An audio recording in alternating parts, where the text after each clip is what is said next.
Welcome back to another episode of Ocean Decoded Live Monday. This is where it's Monday, August was it 17th today, and we are talking about breaking news that have just happened. We're gonna break some news on this episode on the mining conflict that's happening in the Mariana Islands, Northern Mariana Islands. We're gonna talk about sand mining conflict in Indonesia, and we're gonna kind of go over the wild orca hunting behavior that's gone viral over the last couple of weeks. And also, I have a spotlight on the podcast that I talked about today. We have Matthew Gianni's story about going from fisher to international advocate. We're going to talk all about that. We can have a Q&A if we have the people on to do this kind of stuff. And I'm excited. I'm excited to start. I'm excited to see what happens. And I hope you're excited too. So if you are in and if you're watching, I'm sorry we're starting a little late.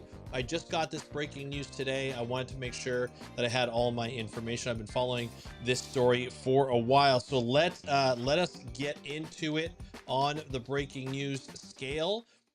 Look, it is not good news. Deep sea mining has advanced quite a bit in the U.S., as we all know. It's something that we haven't really wanted to see in a while. Even though the ISA, the International Seabed Authority, just met like about 2 weeks ago, maybe a month ago, and they said that look, we're going to put a moratorium on and a lot of countries backed a moratorium on deep sea mining in around the world. And then here we are, the U.S. is not part of the UN Law of the Sea and or Convention of Law of the Sea, and so they're just going to head and they're going to do it in their own zone, which they have the right to do, but they're not doing it for the right reasons. I mean, obviously they're doing it for the extraction, they're doing it for the money, but they're not looking after what's happening to the local, what's going to happen to the local people, what is going to happen to the environment in that area, and how it's going to affect other things like fisheries and just health and well-being all over the place. So here's the story. The Marine Minerals Administration, the MMA, published a proposed leasing notice for a potential minerals lease sale in federal waters on the Commonwealth of the Northern Mariana Islands, the CNMI. And it's basically it's framed by the agency as supporting domestic critical mineral supply chains, energy security, and economic growth. And so the acting MMA director, Matt Giancona, I guess is how you pronounce it, says that the process combines science-based analysis, environmental review, and transparency. MMA has completed environmental assessment on potential impacts of issuing commercial leases in the area. This is the notice off of the Bureau of Energy Management site, and you can take a look at that. I'll put the link in the show notes after this is done. So the notice of availability publishes in the Federal Register August 18th, which is tomorrow. And so something that's interesting is like issuing this notice doesn't necessarily guarantee that the lease sale is going to happen or that exploration is actually going the collection of activity is going to occur. It's the final leasing notice would still need to be published at least 30 days before any sale date. So there's still time to not have this go through, but this administration looking at what has been going on from an environmental impact standpoint, they don't really care. They're just going to go ahead. Just some history behind this is that a while ago, I think it was back March or May, earlier this year, they started to say, hey, you know what, we're going to go ahead and uh, we're going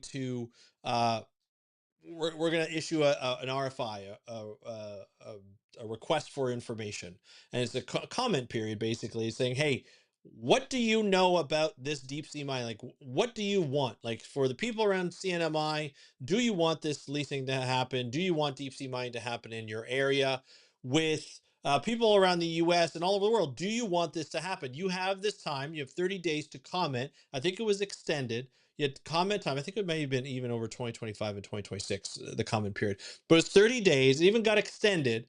And at the end, as I interviewed Angela Villa Gomez, we had our podcast, the polar bears and flip flops. He came on. And he said, look, there was like over 66,000 comments against deep sea mining, and like 3 that were for deep sea mining. And then so that got taken up by the government. The government reviewed it, and they came out and they doubled the size of the deep sea mining area that they're going to look at there. They're going to lease out. So not only did they just ignore what most people, like 90% of the people, were saying, but they also said, you know what, we're actually going to double it because we want more of these critical minerals. We want them to happen. And this is without, like you could say they did an assessment, an environmental assessment, but I don't really trust that this environmental assessment is going to really bring out what's needed. There are people who are saying that the CNMI was not consulted. The government was not consulted by the federal government to be able to, whether they wanted it to be leased. They came out and they came out to one of the committee meetings, and it was Guam, Guam representatives, American Samoa representatives, and CNMI representatives saying they did not agree with this going forward because they weren't consulted and they don't know how it's going to affect their islands. Guam put a moratorium on deep sea mining. American Samoa and CNMI are going through this process right now, and it's deeply disturbing that they were not listening. The government is not listening to the people, which is exactly what the government should be doing in this situation. And so, not having this process put out the way it should be and just ignoring them and going forward is not the right way to do things. And let's be honest, this is not something that we know a lot about. Deep sea mining hasn't really been done on a commercial level for a long time. When it was done, we saw a lot of damage to the bottom of the sea, and that recovery still hasn't happened.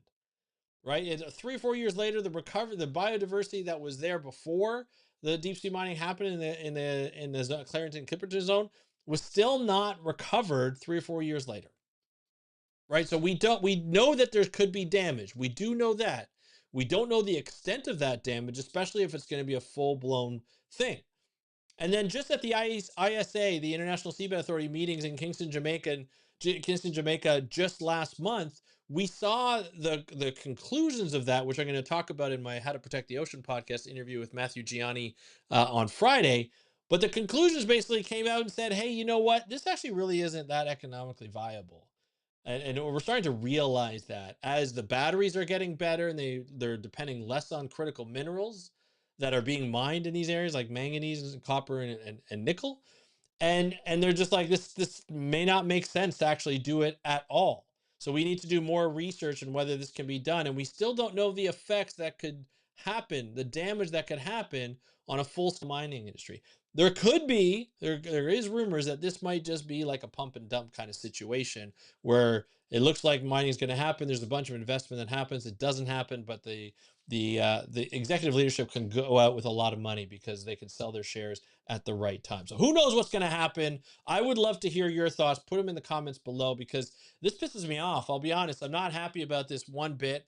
Angelo Villagoma is a good friend of mine. He's from the CNMI. He's trying to work up a situation where we could help out and stop deep sea mining.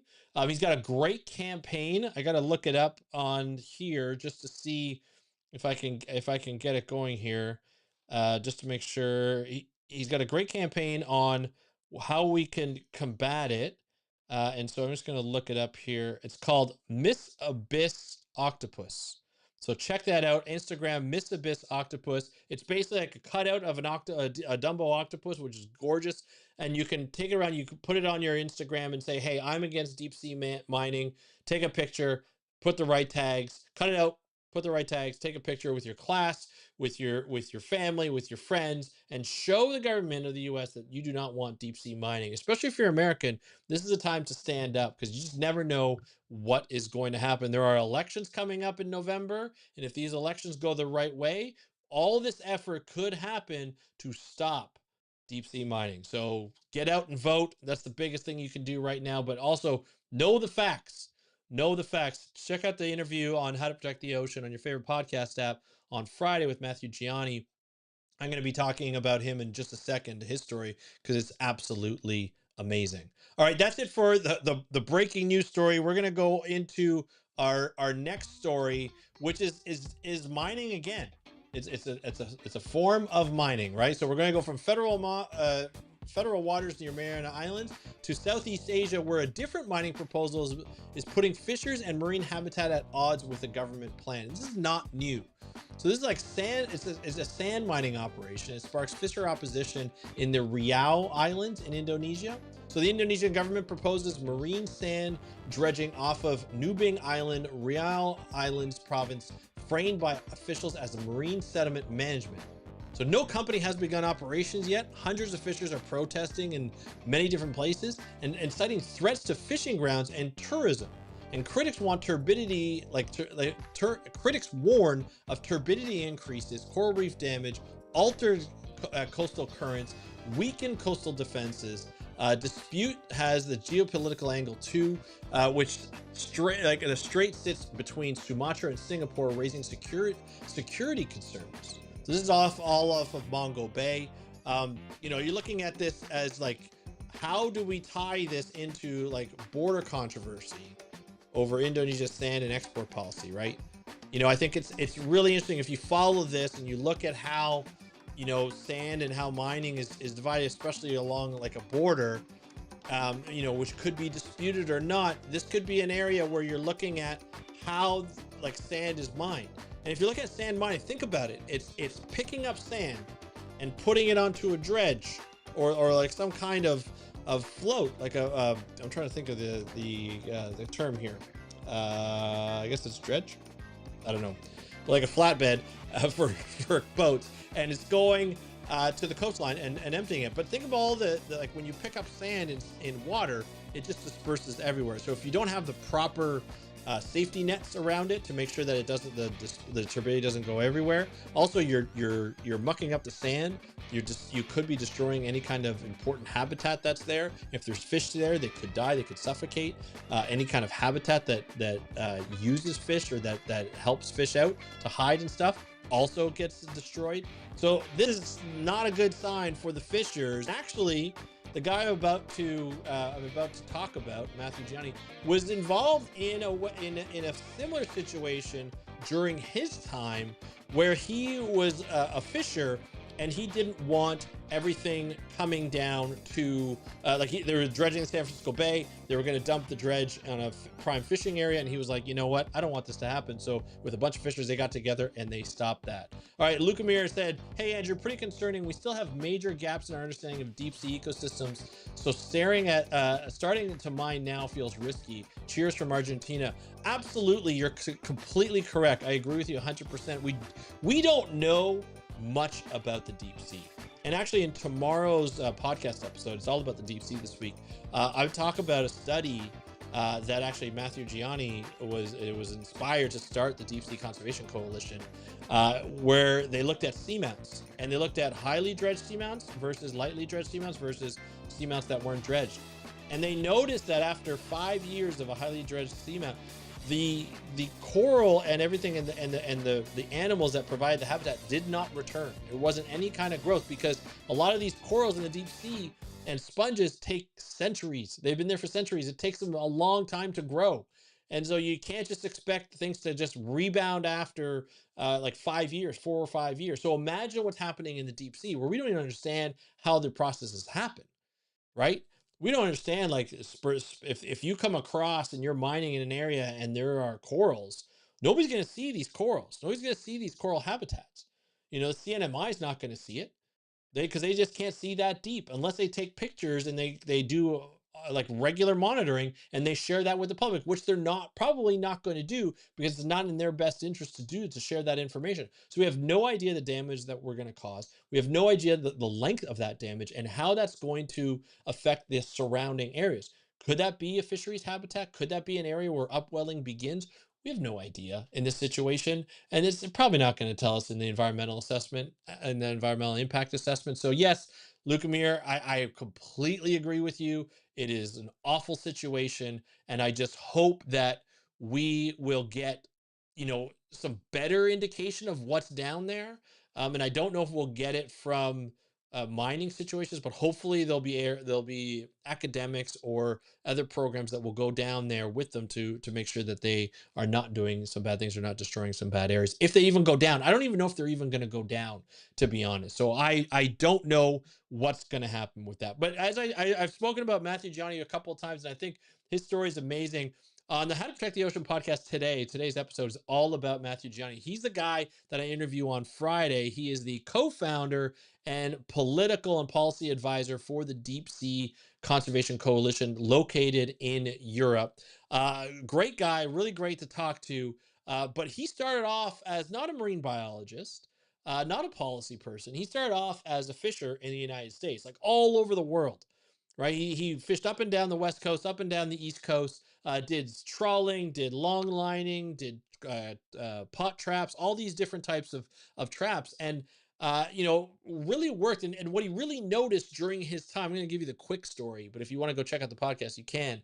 Uh, during that time, he did some dredging off the central coast of California and deep sea dredging. And what he knows is as the dredge would come up and it would empty onto the table and they would do the sorting, they would see these corals, these glass sponges that they'd have to just like there's no market value for them, and they would just throw them overboard and hoping that they would just, yeah, well, hopefully that'll just resettle or do something. But they'd probably all die. And other fish and invertebrates that weren't, then they didn't have any market value, they'd throw over. But they're from the deep sea, so they're probably not going to survive afterwards. And so it got to him. And he said, there's so many things that is wrong with that, but he had to continue to fish. Then he starts to get into this advocacy, like I mentioned, just very similar to the story in Indonesia. He gets into this advocacy project where in San Francisco Bay they're dredging and they got to take the dredge out, like dredge material out, and they want to dump it in a prime fishing area. So he got together with all his fishing buddies and colleagues and said, hey, you know what, this isn't right, this is prime fishing area, it's going to destroy the fishing and it's going to destroy our livelihoods, so you got to put it somewhere else. And he held them off for years until they decided to just throw the dredgeate over the continental shelf, which is a little bit better, but still don't love it. But you got to put it somewhere, I guess. I don't know. It seemed like a very quick way to get rid of some dredgeate, but at least they didn't put it on prime land, and he won that battle. He did some other he did a project, where he took on oil and gas leasing on the central coast of California, won that. Then he decided to really switch after those two events and said, hey, you know what? I'm going to go work for Greenpeace and I'm going to work on their international fishing policy, and started to get into like not only national policy, but also started to get into international policy for like 20 years. And then he started to do, or for 13 years at Greenpeace, ended up managing and directing their ocean program.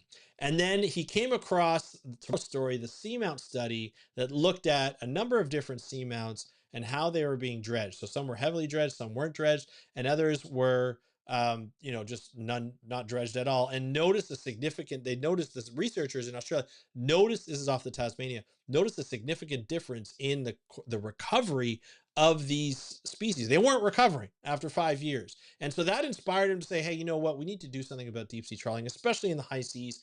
Goes and co-founds the Deep Sea Conservation Coalition, and then says, hey, you know what? We're going to do one better. We're going to work with the UN General Assembly to ban high seas deep sea trawling. That's pretty amazing. I thought that was really cool. So I want to highlight this. And he's been working in international policy for the last 20 years, looking at not only deep sea trawling, but now after 2014 has shifted his focus, or started to look at the focus of deep sea mining, and has been a lot of the international meetings that people have been at. He's been there, mucking it up, making sure that the deep sea is being represented, along with a number of other organizations. Like this is the Deep Sea Conservation Coalition, which has 80 other organizations in it that are part of this coalition that work together to secure the deep sea and protect the deep sea. And to be honest, they've done a pretty good job so far, other than a couple of incidences where, it's not their fault, but other countries have decided to, do some research mining. And now the US is doing this. So of course,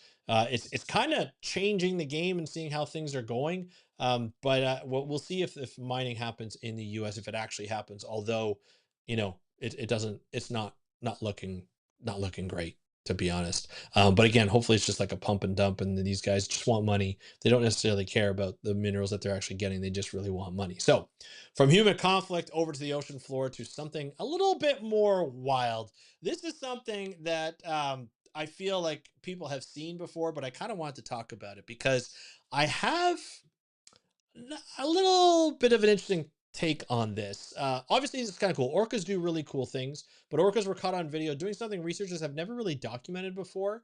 And so they were documented in a scientific journal. I think it's Frontiers Behavior. And so this is kind of interesting. So what I'm going to do, I'm going to go over and I'm going to talk about, or I'm going to show you the video, and you can check out the video and you can just hear. This was taken by a snorkeler.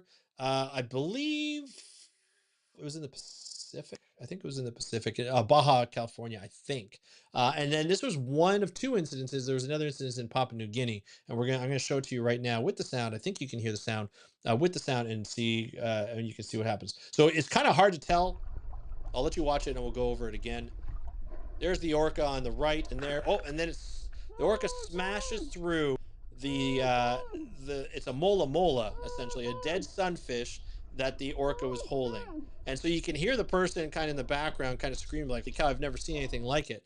So I'm going to go over it, and you can see it's hard to see, but you can see, I'm going to pause it here. You can see right here is the orca that's holding, kind of bouncing on its tail, the mola mola right here.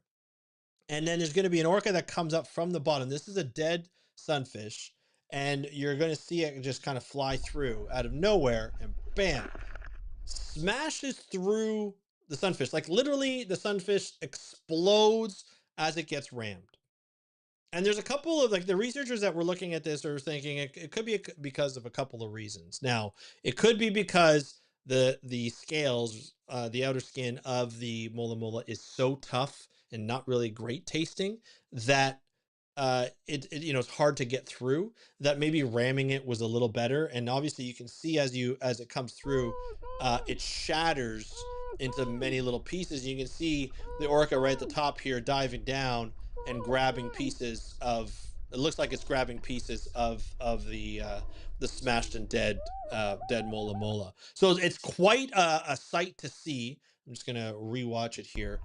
uh and I'm just gonna show right there. So right as it gets hit, it's quite a sight to see. These orcas, you never know what they're up to. You never know what they're doing. They have interesting hunting tactics. They work together, as you can see. They continue to work together here, and they are helping each other out. Where one holds the dead sunfish, and the other one rams it and just obliterates it. And so you don't really know why they're doing this. It could just be, like I said, because the skin is easier to get through, and you can break them into little pieces, and multiple orcas can feed off it instead of just one or two. But it also could just be that the fact that they're just playing around. These guys like to practice hunting, like to try new things.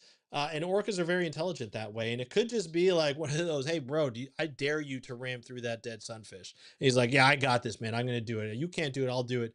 I'll show you what I can do. And that's what they do. And they've discovered that maybe there's a benefit to it. So who knows why they do it?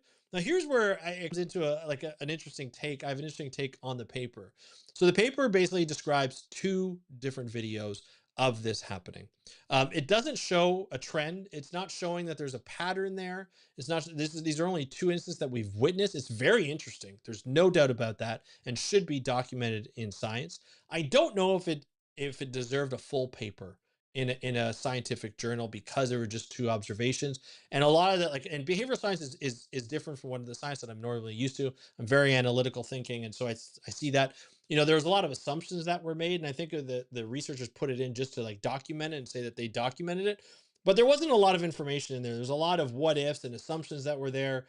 So it kind of feels like we obviously need more footage and more observations of these two different populations that do this. So that's kind of interesting. One in Papua New Guinea, one on the other side of the world. Maybe this is a thing that they do. Is it a learned thing? Is it a genetic thing that they've done since birth? Who knows what it is, but it definitely is interesting to see an orca hold a dead sunfish for another orca to smash right through it, regardless of the paper, regardless of what I think of whether it should be a paper or not. I definitely think there needs to be more research on it. And I would love to talk to the people who are going to do more research and look for these types of observations, but they're few and far between because they're difficult to watch. This is like probably a chance thing that the snorkeler was swimming with orcas, and looking at it. Obviously, she was very far away from these orcas, which is good. I wouldn't go close to them if you don't need to.